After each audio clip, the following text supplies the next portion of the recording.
안녕하세요, 여러분. 오늘은 우리 교육 현장의 가장 뜨거운 화두이자 동시에 가장 큰 벽에 부딪혀 있는 주제를 다뤄보고자 합니다. 바로 AI 교육입니다. 2026년 현재 인공지능 기술은 눈부시게 발전했지만 정작 우리 교실 안의 AI 교육은 길을 잃고 방황하고 있습니다. 우리는 왜 수조 원의 예산을 들여 기술을 도입하고도 현장의 변화를 이끌어내지 못하고 있을까요? 오늘 이 시간에는 단순한 기술적 한계를 넘어 법적 평가 체계와 입시 구조라는 거대한 충돌 지점을 진단하고 그 해결책을 함께 고민해 보겠습니다. 많은 분들이 AI 교육이 안 되는 이유로 에듀테크 인프라 부족이나 교사들의 디지털 역량을 꼽습니다. 하지만 현장의 목소리는 다릅니다.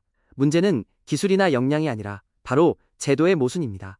교실에는 AI가 들어왔지만 평가표에는 AI가 들어오지 못했다라는 말이 있습니다. 수업은 혁신적인 AI 도구로 진행되는데 평가는 여전히 수십 년 전의 법제와 입시제도에 묶여 있습니다.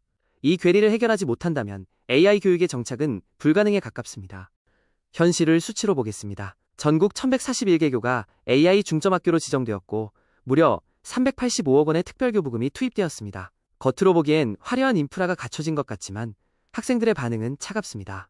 AI는 흥미롭지만 시험엔 안 나오잖아요? 라는 한 학생의 질문이 우리 교육의 아픈 곳을 찌릅니다. 결국 2026년에 AI 교육은 입시와는 전혀 상관없는 일회성 이벤트 활동으로 전락해버린 것이 현실입니다.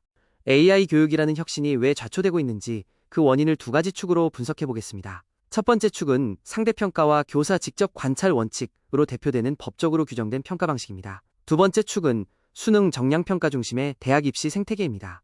이 두 거대한 축이 버티고 있는 한 개별적 성장을 목표로 하는 AI 맞춤형 교육은 그 틈바구니에서 제대로 숨조차 쉬지 못하고 있습니다. 구체적으로 어떤 법적 한계가 있을까요? 먼저 초중등교육법상 생기부에는 교사가 직접 관찰한 내용만 기재할 수 있습니다. 즉, AI가 정교하게 분석해낸 학생의 맞춤형 학습 데이터는 공적 성적으로 인정받지 못한다는 뜻입니다. 또한 학생마다 수준이 다른 과제를 제공하는 AI 교육의 핵심은 5등급 상대평가 체제와 충돌합니다. 누군가는 왜 저 친구에겐 쉬운 과제를 주느냐, 평가의 형평성 위반이라는 법적 분쟁을 제기할 수 있는 위험이 늘 존재합니다. 학생들의 입장에서 생각해 봅시다. 수능이라는 최종 목적지가 변하지 않는 상황에서 수능에 나오지 않는 AI 탐구 활동은 학생들에게 그저 배점 없는 노동일 뿐입니다. 학생들이 AI를 활용한 창의적 탐구 대신 다시 기출문제 풀이로 회귀하는 것은 경제학적으로 가장 합리적인 선택입니다. 대입에 반영되지 않는 0점짜리 활동에 에너지를 쏟을 학생은 아무도 없기 때문입니다. 선생님들은 어떻습니까? 교사들은 AI의 환각 현상을 검증하고 부정행위를 적발하며 학부모들의 날 선 공정성 민원을 홀로 감당해야 하는 관문지기 역할을 강요받고 있습니다. 혁신이 성공했을 때의 보상은 미미한데 실패했을 때의 징계나 민원 책임은 막중합니다. 결국 교사들이 가장 안전하고 검증된 전통적 지필고사로 돌아가는 것은 어쩌면 당연한 결과일지도 모릅니다. 우리는 지금 서로 다른 세 가지 가치가 충돌하는 현장에 있습니다. 수능은 표준화와 변별력을 통해 전국 단위의 등급을 매기는 것이 목표입니다. 내신 역시 집단 내 서열화를 위한 상대평가에 집중하죠. 반면 AI 맞춤형 수업은 개인별 역량 향상과 창의성을 중시하며 과정 중심의 데이터를 활용합니다. 이처럼 서로 지향점이 완전히 다른 시스템이 억지로 결합되어 있으니 교육의 수레바퀴가 제대로 굴러갈 리 만무합니다. 지금의 우리 학교는 모두가 합리적일 때 혁신이 멈추는 시스템의 덫에 빠져 있습니다. 학생은 시간 확보를 위해 기출문제로 돌아가고 학부모는 리스크 차단을 위해 민원을 제기하며 교사와 학교는 갈등 최소화를 위해 혁신평가를 축소합니다. 각 주체가 자신의 입장에서 가장 우월한 전략을 선택하고 있지만 사회 전체적으로는 AI 교육의 실종이라는 최악의 비합리적 결과를 낳는 죄수의 딜레마 상황인 것입니다.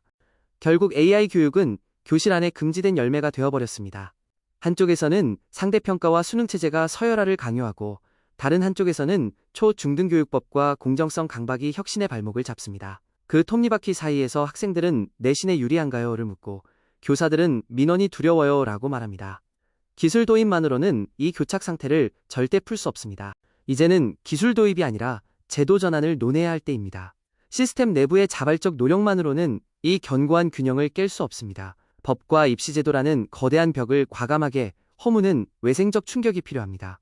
구체적으로는 수능의 절대평가화와 교사의 평가 면책권 도입이 그 시작이 되어야 합니다.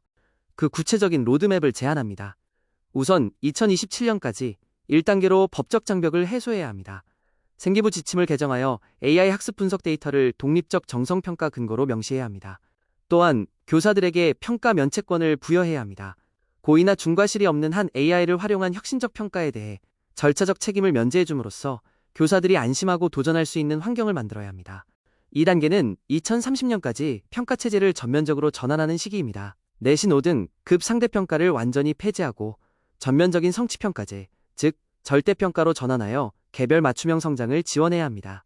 나아가 대학 입시에서도 상위권 대학 정시에 AI 기반 탐구 포트폴리오 제출을 의무화하고 그 정성평가 비중을 30% 이상으로 높여야 합니다. 그래야 AI 교육이 비로소 배점 있는 학습이 됩니다. 마지막 3단계는 2031년 이후 미래 입시 생태계를 완성하는 단계입니다. 국가교육 데이터 인증원을 설립하여 AI가 누적 분석한 학생의 비인지 역량과 문제 해결력 데이터를 대학에 공식적으로 제공하는 시스템을 구축해야 합니다. 이 시점이 되면 수능은 지식암기 위주의 정량평가를 벗어나 자격고사화 되어야 합니다. 학생의 학습 데이터 자체가 대학 입학의 핵심 자산이 되는 시대가 열리는 것입니다. 오늘 내용을 정리해 보겠습니다. AI 교육 정상화를 위해 우리는 세 가지를 즉각 실행해야 합니다. 첫째, AI 교육을 불공정으로 매도하는 내신 상대평가를 즉각 폐지해야 합니다. 둘째, 초중등교육법 개정을 통해 AI 평가의 법적 효력을 인정하고 교사에게 면책권을 주어야 합니다. 셋째, 수능 비중을 축소하고 AI 포트폴리오 전형을 명문화하여 학생들의 탐구가 가치 있게 평가받도록 재설계해야 합니다. AI는 이미 교실 문 앞에 와 있습니다. 그 문을 열쇠는 이제 교실이 아닌 국회와 교육부가 쥐고 있습니다. 경청해 주셔서 감사합니다.